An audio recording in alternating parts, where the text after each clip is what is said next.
Here we are again with the Proton Saga, a model that Proton's deputy CEO Datokradzeif Mohamed describes as the national carmaker's most important model yet. There's a lot of history with the nameplate, with value being the main unique selling point during its over 3 decades of existence. With many new car buyers entering the market, their first choice should be something that can deliver on multiple fronts, while not having to pay a pretty penny. Proton is hoping the Saga meets all these requirements, and with prices starting at Rm 36,800, up to Rm 45,800, it already hits the affordable point. Our first impressions of the new Saga has been a rather positive one, but a drive around a test track doesn't tell the whole story. Which is why we've been invited to sample the most affordable Proton on a drive up north towards Ipoh, to see what things are like in the real world. Will it continue to impress? Read on to find out. All in all, the Saga is quite pleasant to look at, but there's no doubt the main attraction is that rear end, which certainly does draw curious eyeballs. Which is why it isn't surprising that the promotional items, ads, flyers, of the car include generous use of the Saga's new butt. The new look also sees changes to vehicle dimensions, including a 74mm increase in length, 4,331mm, 11mm decrease in height, 1,491mm, and 9mm addition to the vehicle's width, 1,689mm, but there's no change to the 2,465mm wheelbase.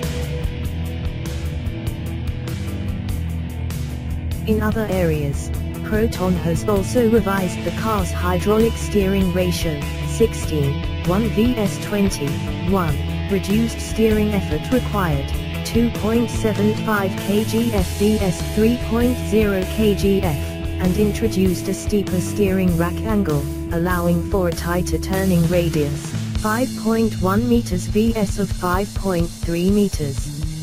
Meanwhile, the Benz boasts an electric power steering, EPS, and an even tighter turning radius, 4.5 meters.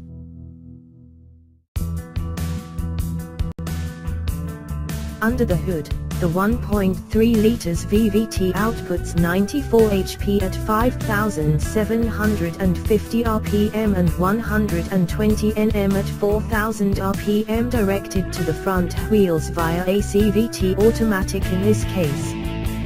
The Punch CVT here, dubbed CVT2 Plus, is a big improvement over the one found in the IIs, and does a good job of laying the power down within reasonable expectations.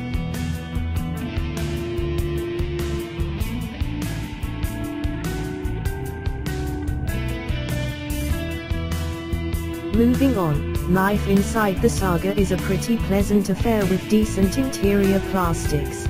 Keywords here are cost-effective, for the new layout. For starters, there's plenty of nifty equipment that most tech-savvy individuals will welcome, like the twin USB charging ports, 1.5 and 2.0, and doubled-in head unit, with the latter having not only Bluetooth, auxiliary, and USB media playback, but also a pretty impressive audio playback quality. The head unit can be controlled via the steering-mounted controls, premium only, either willingly or otherwise, the latter due to the positioning of the buttons. Speaking of awkward, finding a comfortable seating position can take a while for some, as my taller co-driver, 183 centimeters tall, found out. However, it was pretty apartment for a person my size, 170 centimeters tall, with a relatively long seat base and good support.